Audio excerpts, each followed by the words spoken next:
साथियों नमस्कार। अड्डा में आप सबका स्वागत है। साथियों, कोलकाता में एक युवा महिला डॉक्टर के साथ जो बलात्कार हुआ और उसके बाद जिस नृशंसता से उसकी हत्या कर दी गई, उसका मुद्दा बिल्कुल देश के दूसरे कोने में केरल में हेमा कमेटी की रिपोर्ट ने, जस्टिस के हेमा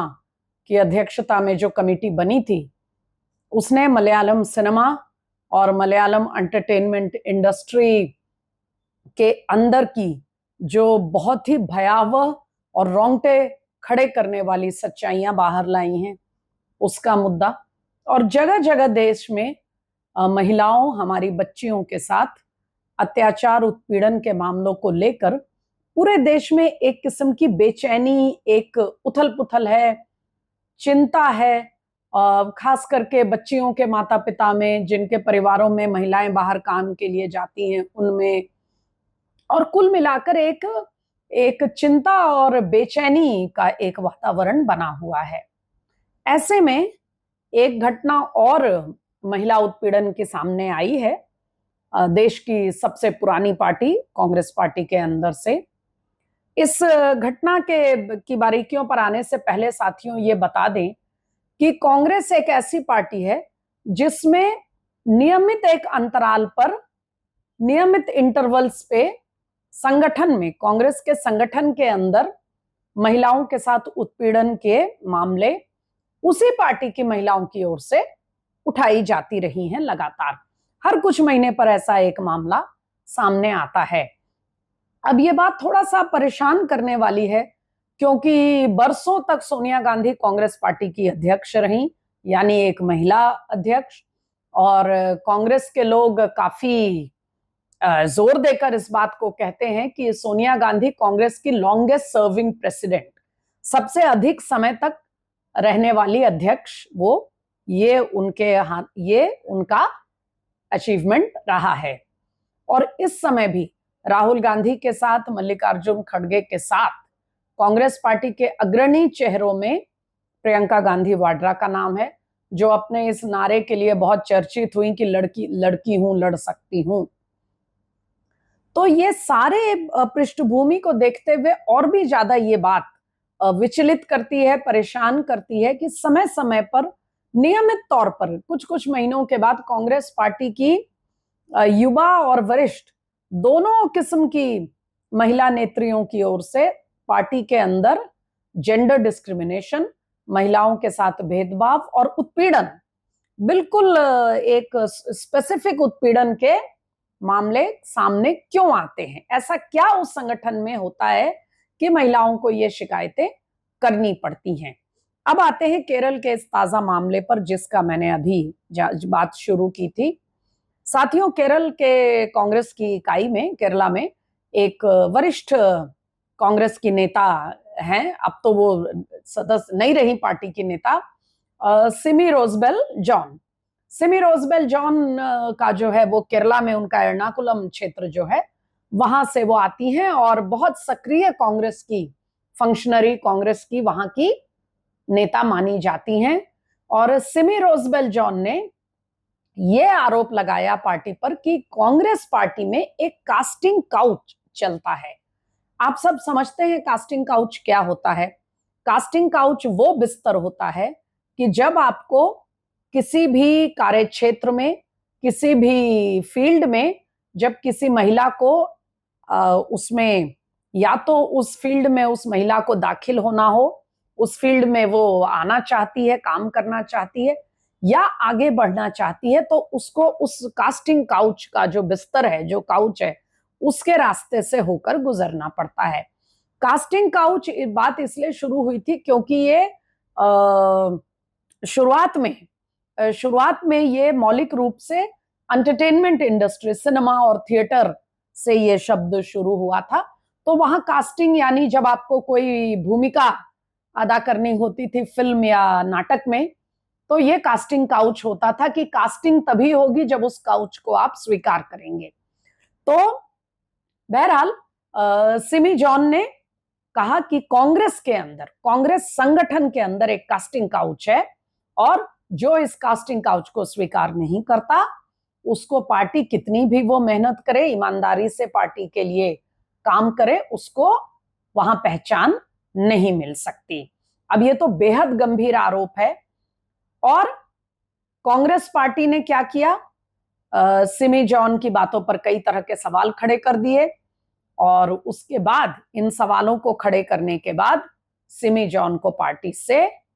बिल्कुल तत्काल तौर पर निष्कासित कर दिया, सीधे सीधे जो प्राइमरी सदस्यता से उनको बाहर कर दिया, यानी अब वो कांग्रेस पार्टी के बाहर फेंकी जा चुकी हैं। अब पार्टी के लोग इसमें अलग अलग किस्म के डिफेंस दे रहे हैं कि पहले उन्होंने पार्टी फोरम में क्यों नहीं उठाया और मीडिया में क्यों बात की। अब आप समझ सकते हैं साथियों कि कोई महिला जो सालों साल से वरिष्ठ महिला है, सालों साल से कांग्रेस संगठन में काम कर रही है और फिर भी उसको पब्लिक में मीडिया में जाकर ये बात कहनी पड़ी, तो निश्चित रूप से पार्टी संगठन में कुछ तो ऐसी बात होगी कि वो उसमें मुद्दे को नहीं, उसको न्याय की उम्मीद थी। अब ये तो हुई सिमी जॉन की बात, लेकिन अगर ये एक महिला का मामला होता तो हम मानते कि चलो पार्टियों में इस तरह के हालात होते रहते हैं। लेकिन यहां सच्चाई क्या है मैं आपको बताना चाहूंगी साथियों कि हम शुरू करते हैं छत्तीसगढ़ से। छत्तीसगढ़ में जो युवा छत्तीसगढ़ की जो इकाई थी उसके एक अध्यक्ष थे जिनके खिलाफ छत्तीसगढ़ कांग्रेस की कुछ महिला कार्यकर्ताएं थी, कुछ महिला नेताएं थी छत्तीसगढ़ युवा इकाई की, जिन्होंने उस अध्यक्ष के ऊपर बिल्कुल एक शर्मनाक लेवल का जो महिला उत्पीड़न हो सकता है, यानी हर किसी के साथ जो भी युवा कांग्रेस में महिला सक्रिय है, जो उसमें काम करना चाहती है,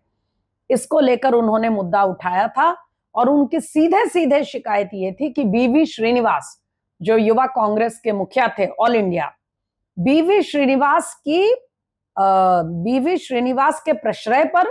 बीवी श्रीनिवास के समर्थन का दावा करके छत्तीसगढ़ युवा कांग्रेस का वो अध्यक्ष महिलाओं को हैरस करता था, उसके बाद ब्लैकमेल करता था और उनको धमकी देता था कि उनको पार्टी में एक दिन भी रहने नहीं दिया जाएगा। तो पहले तो कांग्रेस ने उस मामले को सिरे से नकारने का प्रयास किया, लेकिन जब शिकायतें बहुत गंभीर स्तर पे पहुंच गई और यहां तक कि मतलब 20 से भी ज्यादा संख्या हो गई ऐसी महिलाओं की जिनकी शिकायतें सामने आई, हर रोज 2-3 मामले आते थे, तब जाकर उस युवा कांग्रेस के छत्तीसगढ़ के अध्यक्ष को तो आखिरकार पार्टी ने हटाया, मगर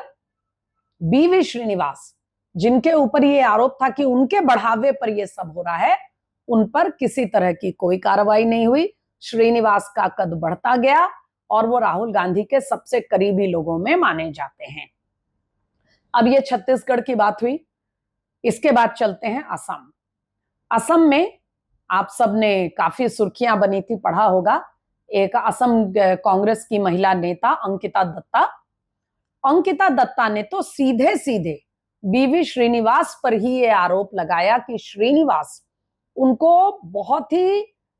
ही ज्यादा प्रताड़ित कर रहे हैं, ब्लैकमेल कर रहे हैं, धमका रहे हैं और वो उनको लेकर काफी परेशान हैं और उनको कई बार परेशान करने का प्रयास हुआ है। तो अब क्या होना चाहिए था, कायदे से तत्काल इस मुद्दे का संज्ञान लेना चाहिए था पार्टी को। जब पार्टी की एक नेता कह रही है कि मैं बार बार इसको लेकर शिकायत करती रही लेकिन श्रीनिवास को बचाया जा रहा है, तो पार्टी ने क्या किया, श्रीनिवास से सवाल पूछने के बजाय अंकिता को पार्टी से बाहर निकाल दिया। और अब आप जानते हैं कि अंकिता भाजपा में शामिल हो गई है, वो विधायक हैं असम में। अब यह अंकिता का केस है। छत्तीसगढ़ का मामला आपको हम बता चुके हैं। प्रियंका चतुर्वेदी जाना माना चेहरा है, कांग्रेस की उस समय की प्रवक्ता थी, राष्ट्रीय प्रवक्ता, और हर रोज आप उनको टेलीविजन पर देखते थे, बहुत मुखर बोल्ड प्रवक्ता मानी जाती थी। उन्होंने कांग्रेस पार्टी में मथुरा से जुड़े कुछ पदाधिकारी थे, जब वो एक कार्यक्रम के पार्टी के एक संगठन के कार्यक्रम के तहत मथुरा गई थी, तो उन्होंने शिकायत की थी कि पार्टी की बैठक और कार्यक्रम के दौरान उन पदाधिकारियों ने हद दर्जे की बदतमीजी की थी उनके साथ और उनको परेशान किया था और धमकाया भी था। तो वहां से कार्यक्रम से लौटकर प्रियंका चतुर्वेदी ने उन पर कार्रवाई की मांग की थी, उनकी शिकायत की थी। लेकिन उसके बाद क्या हुआ,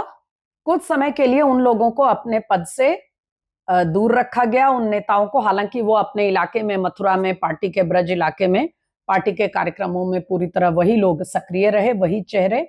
और फिर थोड़े दिन इंतजार करके जब मामला कुछ ठंडा पड़ गया तो उनको फिर से पार्टी ने अपने पद पर वापस बहाल कर लिया। और प्रियंका चतुर्वेदी इस घटनाक्रम से इतनी परेशान, इतनी निराश और दुखी हुई कि उन्हें लगा कि इस पार्टी में एक महिला के सम्मान की, उसकी डिग्निटी की कहीं कोई जगह नहीं है। और वो नाराज होकर के पार्टी से उन्होंने इस्तीफा दे दिया जब उन लोगों को दोबारा पदस्थापित किया गया। और फिर वो उस समय के शिवसेना में चली गई बाद में, जो कि शिवसेना के टूटने के बाद अब शिवसेना यूबीटी के तौर पे जानी जाती है। तो प्रियंका चतुर्वेदी का अनुभव आप देख लीजिए। और प्रियंका चतुर्वेदी ने बहुत स्पष्ट शब्दों में उस समय ये बताया था कि किस तरीके से पार्टी में जो लोग महिला नेताओं के साथ इस तरह का व्यवहार करते हैं उनको और ज्यादा उनकी पहुंच बढ़ जाती है, उनका जो वजन है पार्टी में वो बढ़ता जाता है। अंकिता दत्ता का मामला ले लीजिए, प्रियंका चतुर्वेदी का मामला ले लीजिए, छत्तीसगढ़ में जो हुआ उसको हम आपको पहले ही बता चुके हैं। एक और छोटा सा वाकया बताऊंगी साथियों। राधिका खेड़ा, जो पार्टी की बहुत ही, कांग्रेस पार्टी की मुखर और बोल्ड प्रवक्ता थी, और उसके बाद वो अब भारतीय जनता पार्टी में है और आप उनको सुनते होंगे भारतीय जनता पार्टी की तरफ से। राधिका खेड़ा ने भी ये मामला उठाया था कि कांग्रेस पार्टी में महिला सम्मान को लेकर बहुत ही परेशानी है, बहुत ही प्रॉब्लम्स हैं। उनका कहना था कि जैसे ही वो अपनी पार्टी की लाइन से अलग होकर अपनी आस्था को मानते हुए रामलला के दर्शन के लिए अयोध्या गई, उसी समय से पार्टी का, संगठन में लोगों का रवैया उनके प्रति बदलने लगा, लोगों का व्यवहार बदल गया उनके प्रति, बात बात पर उनको अपमानित किया जाता था। और छत्तीसगढ़ में जहां विधानसभा चुनाव हो रहे थे और राधिका खेड़ा को उस चुनाव में कुछ काम दिए गए थे, कुछ जिम्मेदारियां दी गई थी, तो वो जब छत्तीसगढ़ पहुंची रायपुर में पार्टी कार्यालय में, तो वहां लोगों ने उनसे, वहां जो लोग मौजूद थे पार्टी के नेता, उन्होंने उनके साथ हद दर्जे की बदतमीजी की। और जब उन्होंने विरोध करना चाहा तो उनको एक कमरे में बंद कर दिया गया और कमरे में बंद करके उनको डराया धमकाया गया, उनके साथ बहुत ही आपत्तिजनक व्यवहार हुआ और वो बेहद परेशान होकर वहां से लौट कर आई। और आप जानते हैं कि बाद में राधिका खेड़ा ने कांग्रेस को छोड़ दिया। तो यानी एक पूरा श्रृंखला है, एक पूरी लिस्ट है ऐसी महिलाओं की जो कांग्रेस पार्टी में मेहनत करने के बावजूद, काम करने के बावजूद, संगठन के अंदर उनके प्रति जो रवैया है, और वो भी एक महिला होने के नाते जो व्यवहार और रवैया है, उससे परेशान होने का मुद्दा वो उठाती रही हैं। और कांग्रेस पार्टी, जो देश की सबसे पुरानी पार्टी है, वो जैसे ही इस तरह का कोई मामला सामने आता है तो वो एकदम zero tolerance for sexual harassment, इस तरह की नीति अपनाती है और तत्काल ऐसे मामलों पर कार्रवाई करती है। और कार्रवाई क्या होती है कि मुद्दा उठाने वाली महिला को ही पार्टी से बाहर फेंक दिया जाता है, और या नहीं तो ऐसे हालात बना दिए जाते हैं कि उस महिला को पार्टी छोड़कर जाना पड़े। प्रियंका चतुर्वेदी आप जानती हैं, उनको छोड़कर जाना पड़ा, उनको कोई विकल्प नहीं दिखा। राधिका खेड़ा का अनुभव आपके सामने है। अभी अभी सबसे ताजा उदाहरण जो सिमी रोजबेल जॉन का है, वो, उनको तो सीधे निष्कासित कर दिया गया, पार्टी से मौका भी नहीं दिया गया अपनी बात कहने का। अगर पार्टी को उनसे कोई शिकायत है भी तो ये तो एक पार्टी डिसिप्लिन का एक शर्त होती है कि किसी के ऊपर भी आप कार्रवाई करें तो उसको अपनी बात कहने का अवसर तो दिया जाए। और अगर पार्टी की नेता मीडिया में जा रही हैं तो क्या पार्टी नेतृत्व को, संगठन के नेतृत्व को ये पड़ताल नहीं करनी चाहिए कि आपके पार्टी के नेताओं को पब्लिकली क्यों जाना पड़ता है? क्यों अंकिता दत्ता को मीडिया में ये बात कहनी पड़ी कि वो जितना मुद्दा उठाना चाहती है उतना ही श्रीनिवास का कद बढ़ता जाता है? ये तमाम मामले साथियों केवल एक मुद्दे की ओर इशारा करते हैं कि कांग्रेस पार्टी के अंदर महिलाओं को कई तरह की परेशानियां हैं, लेकिन अगर कोई महिला ये मुद्दा उठाएगी तो उस पर तत्काल कार्रवाई होगी और इस समय जब देश में कार्य क्षेत्र में या किसी भी क्षेत्र में, समाज में महिलाओं के अधिकारों, महिलाओं के ऊपर उत्पीड़न और हैरेसमेंट के मामलों को लेकर बहुत ही भावनाएं इस समय भड़की हुई हैं, चिंता है, लोगों में उथल पुथल है देश में, तो कांग्रेस पार्टी को भी इस स्थिति को समझना चाहिए, गंभीरता को, और ऐसे ही मामलों को सिरे से खारिज करने के बजाय इस पर गंभीरता से कुछ पड़ताल भी करनी चाहिए अपने संगठन के अंदर, और पता करना चाहिए कि उनकी पार्टी में बार बार रह रहकर कुछ महीनों पर ऐसी शिकायतें क्यों आती हैं। आज का अड्डा इसी सवाल के साथ समाप्त करते हैं, इस उम्मीद के साथ कि बराबरी के लिए, उचित सम्मान के लिए,